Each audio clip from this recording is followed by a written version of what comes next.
How's it going, Rogues Gallery? Today we have some incredible Shadowverse Evolve news to talk about. Some news that actually dropped while I was doing casting in Japan for the Shadowverse Evolve World Finals. That stream was just so much fun, and they allowed us to kind of hint at what we're going to talk about today. They told us ahead of time, and oh dude, I was so stoked when they said that they're going to be making a multiplayer boxed product that's going to be, at least initially, English exclusive with brand new cards exclusive to this product.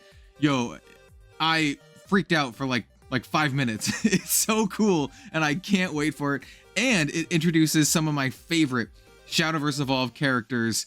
I mean, you've already seen the thumbnail. You know, it is Mono. Mono, she's great. So let's go to the overlay, and oh dude, we got some stuff to talk about because this is awesome. We actually have some spoilers. We actually have some more details, and ooh, we're eating good.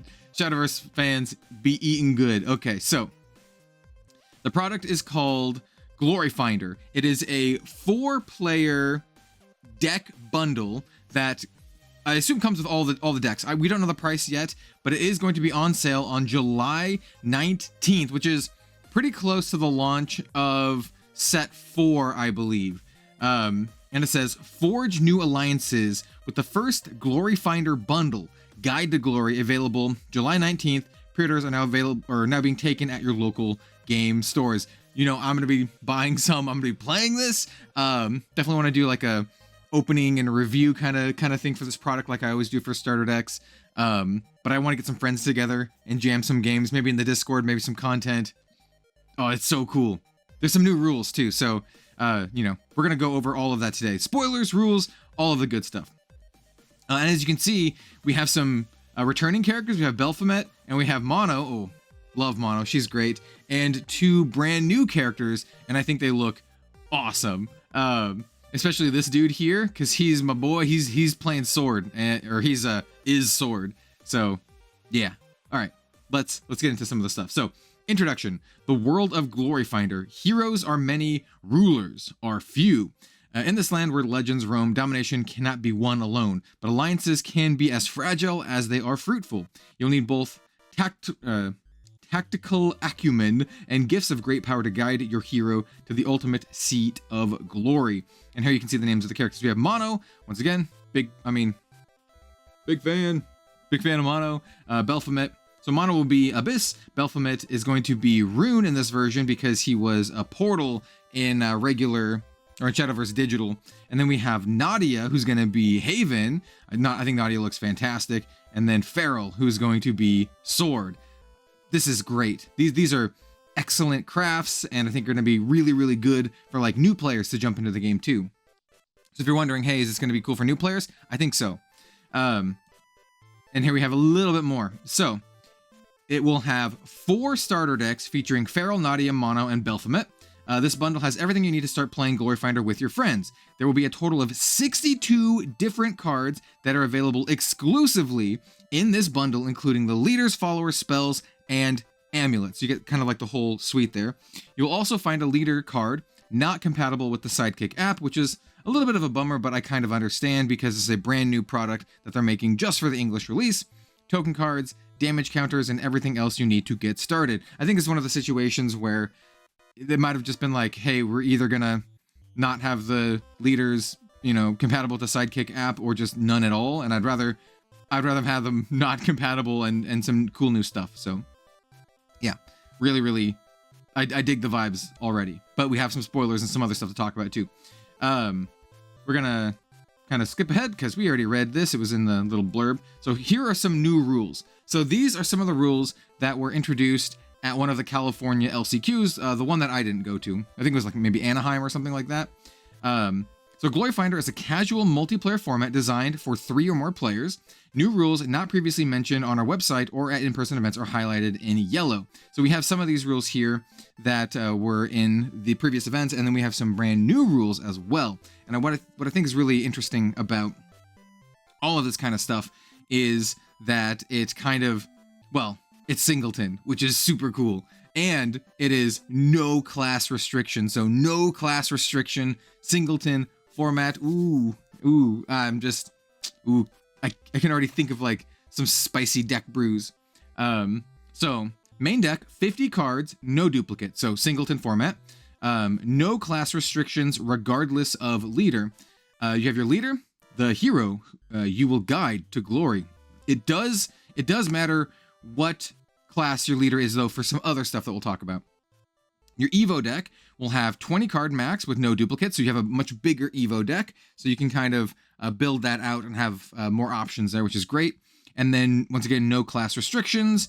But you also get an extra card called a Glory card, which is a single card placed face up next to your leader at the start of your game. Can be played at any point as if it were in your hand. Must be the same class as your leader. So think of it as kind of like a lieutenant or something, or a signature spell or a signature trinket, something that your leader has access to at all times. But it's kind of like a one-shot deal. You play it and then it gets treated like normal. And here we have some more of the rules about the Glory card, right? So it must be the same class as your leader. So that's why, one of the reasons why your leader matters, because the Glory card has to be the same class as your leader. But also, we'll talk about that with some of the spoilers that they're showing, because there's some cards that care specifically about being a certain class, like your leader being a certain class. Must be a card that could legally go into your main deck. No type restrictions, follower, amulet, or spell, so you can put whatever you want, as long as it is the same type, same class as your leader. Can't be a card you already have a copy of in your main deck, so you can't like double dip, right? You can't have a Quick Blader, as your Glory card and then a Quick Blader as your leader. And then it says, behaves like any other card, can be put in your cemetery, etc. So after you play it, it's kind of like done, and it goes into where it normally would go. And here's kind of like a little chart here. So if you're playing Feral here, then you can have, something like the Whole Souled Swing, you can have Leonidas, but you can't have an Evo card, obviously, and you can't have a neutral card, obviously, because it has to be Sword. We have some more stuff to talk about. All right, so here's some of the general rules on how to play. So you sit down with your deck, each player puts their leader card and Glory card in front of them, decide who goes first with a die roll, and then Evo points get distributed as such. First player gets 0, second player gets 1, and then 2, and then 3. So that makes sense. If you're the last person to go, you have the most Evo points. Each player draws a starting hand of 4 cards, and then you can mulligan. Same kind of deal with mulligans. Here's where it gets a little interesting. Each player sets their max play points to 2, so you actually start at 2 play points instead of 1 in this format. So it's just a little bit quicker to get the games running, to get the juices flowing. So I think your deck curves can be a little interesting, right? You can still play with some 1-drops here and there, but 2-drops suddenly have a little bit more value because you can guaranteed play a 2-drop on turn 1, right? Wait, hold on. Actually, you start at 3 because each player sets their maximum play points to 2, and then you start the game, which means you get one on the start of your turn. So it goes up to 3. Interesting. Remaining play points set to 0, and then leader defense is 30. So you do have 10 more health than normal. All players shout Shadowverse Showdown to begin the match. Unlike in regular play, the player going first also gets to draw a card. Standard kind of like multiplayer type rules. All other rules are the same as regular play. Last player standing wins. Oh, this seems like so much fun. It says, after our initial playtest at the Bushiroad Championship Series tournament in Anaheim late last year, further playtesting was done to ensure Gloryfinder format was fun, balanced, and accessible for players of all skill levels. Check out the official rules above. All right, so let's draw some cards here. The big thing I know a lot of people are going to be asking, are the new exclusive cards, playable in like the standard format? The answer is no, they are not. Cards with this Gloryfinder, heading, bottoming logo, says, cards with the Gloryfinder written at the bottom of the frame can't be used in regular play. So don't worry, these cards aren't going to like break the meta or anything like that. But they give you some cool options to play in multiplayer. And, you only need one of them because it's a singleton format. So they've designed a plethora of brand new cards with the intent of making multiplayer battles as fun as possible. As a result, they may be a bit more powerful than your normal everyday cards. And as you can see here, we have Helblindi, and it says each player rolls a 6-sided die at the start of their main phase. If they roll a 1, 2, or 3, they gain 1 health and draw a card. If they roll a 4, 5, or 6, give your leader 1 health and draw a card. So you have like a 50% chance on everyone's turn to like gain a life and draw a card. Sweet. And this is like a neutral follower. 5, 5 for 5. It seems pretty cool. Oh, there's more. There's more to show. All right, check this dude out. Arthur, Night King. This card is like cracked as hell. So this is a 6-drop, 2/5, Fanfare.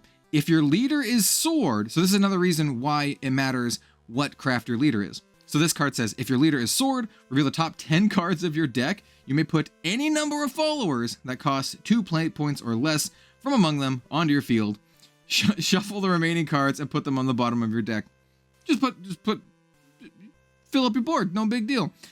He also has another line of text right here that's not highlighted. It says, whenever a follower is put onto your field, evolve it. What the hell? What the hell?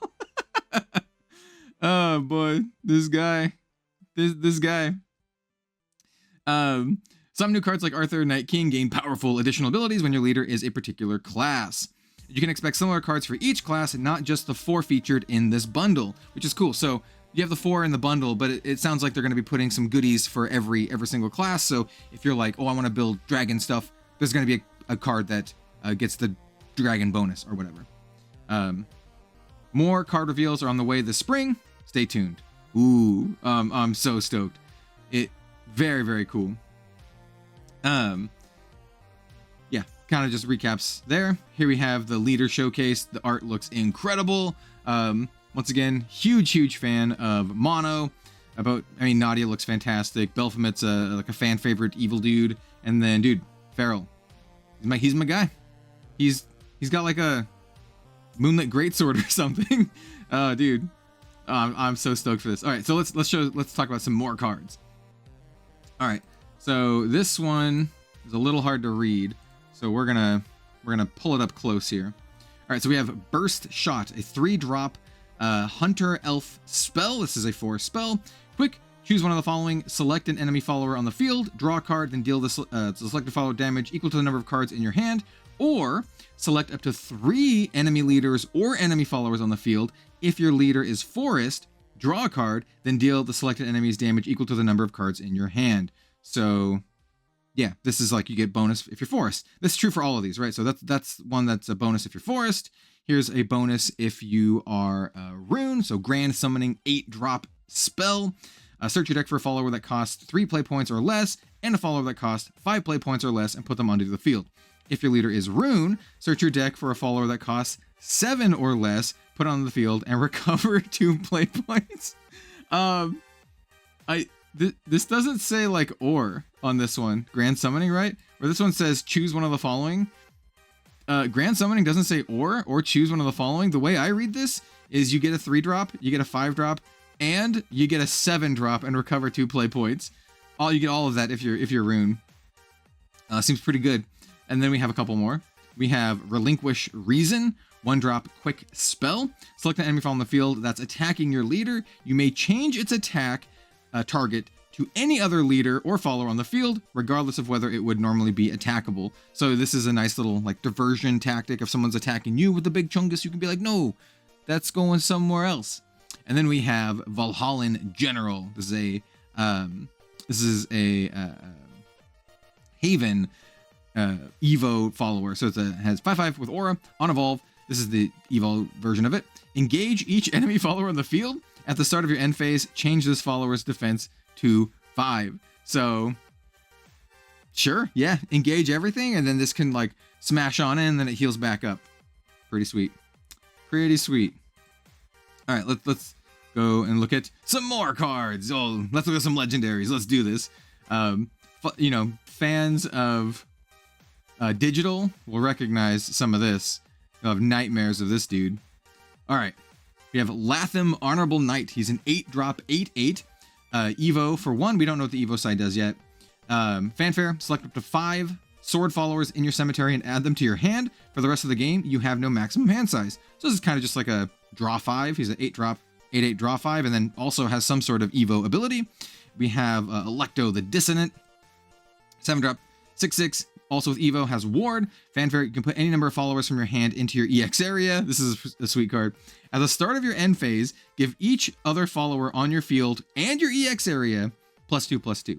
So it just pumps everything. Imagine this with like Daria or something. Ooh. Oh, this is a spicy little meatball. We have Spawn of the Abyss, which is quite a bit different actually than the digital version. The digital version just kills your opponent. This one, more interesting, I would say. So it's a 6-drop, 5/6 Evo for 2. At the start of your end phase, if your leader is Abyss, give your leader +2 health and draw a card. And each opponent discards a card and puts a follower from their field into its owner's cemetery. So this doesn't, you know, dome your opponent for 5 and then 5 again when you hit them. No, what this does is it heals you. Get this side. Heals you, draws you a card. All of your opponents discards a card, and then they all sack a dude. They all take a follower from their field and put it into the cemetery. So you get this immediately when you play it, or at the end of your turn. And if you can protect this, you can keep doing it. He's a big old boy. And then we have this gorgeous card, Lena, Sister of Judgment. This is the Evo version of her, so we don't know what her front side does, but she's a 2/5 with Bane and Ward, and she says at the start of your end phase, each opponent whose field has a follower with X attack deals 4 damage to their leader. X equals the highest attack among followers on the field. So if people have high attack, they take a bunch of damage. Seems pretty sweet, and the art is just, art is amazing. Everything just looks incredible. If you can't tell, I'm a little excited for this. That's that. That's what we have so far. So we have some sneak peeks at the leaders. We have some sneak peeks at some gold cards and some legendary cards. We'll have to wait to see what kind of reprints are going to be in here. But yeah, I mean, the decks are all they're all 50 card decks, right? Where did it say the deck construction rules? I think it's right here. So the decks are all 50 card decks, and they have no duplicates. So that means you get 200 unique cards, not including cards that are shared between the decks, right? This is a sweet way to like jumpstart your collection for cards that you can play, or just, you know, a great way to play casually if you don't want to play like competitive stuff. I'm a huge fan of this. I think this is a brilliant idea, a great way to get new players into the game, a great way to freshen up, you know, established players' gameplay experience. I'm going to be playing this, obviously. I can already think of some really cool stuff. I mean, there's some cards that like everyone's going to want to put in their deck. Like, hey, go get a Dragon Oracle if you don't have Dragon Oracle, for example. Everyone's going to want their Dragon Oracle. Yeah, good stuff. I'm a big fan. 2 thumbs up for me. Absolutely cannot wait for Gloryfinder. It's coming up pretty soon too. It's just in July, right? It is February. Yeah, a couple months. There's a pretty quick turnaround time. I really hope the leaders are like foiled, kind of like the Uma starter deck ones were. But if they aren't, these aren't the leaders. These are leaders. But if they're not, hey, I'm happy to have a mono leader, to be honest. So just being able to get a mono leader is cool in my book. It'd be sweet if they eventually made it so that there was the leaders in the apps too. Yeah, I want to iterate a couple things. This is, at least currently, an English exclusive product. So we're getting like stuff just for the English audience, which I think is really, really cool. And I think if this does well, it'll probably get like a Japanese version as well. But let me know what you think of all this down below. Are you as excited as I am? Are you going to be picking this up? I'm really curious to see how expensive it is, because we obviously don't have the price. But if it was, judging by the new Japanese dragon deck, because there's going to be a Japanese like pre-constructed dragon deck that comes with like Forte, comes with like 3 Forte and like 2 Evo Forte, and that deck is like pretty cheap. I would imagine this one's also pretty cheap. I think the dragon deck was like 20 or 30 bucks or something like that. So I don't know, like I'm just really looking forward to this, like a lot. I was not expecting this from Shadowverse, and between this and their organized play announcements, I think they're just like bang on, right on track to just continue to be strong and to be even stronger in 2024. absolutely love it. So I'm done rambling. Thanks for watching, everyone. And we'll see you next time for some more Shadowverse Evolve content. Hey, if you're watching this far, maybe do the like, comment, subscribe thing. But we are going to be opening up an entire case of set 3 in the very next video on Monday. And the case is insane. We essentially got like a god case. And so you'll see what I mean by that when we get to the case. So stay tuned. We'll see you later, everyone.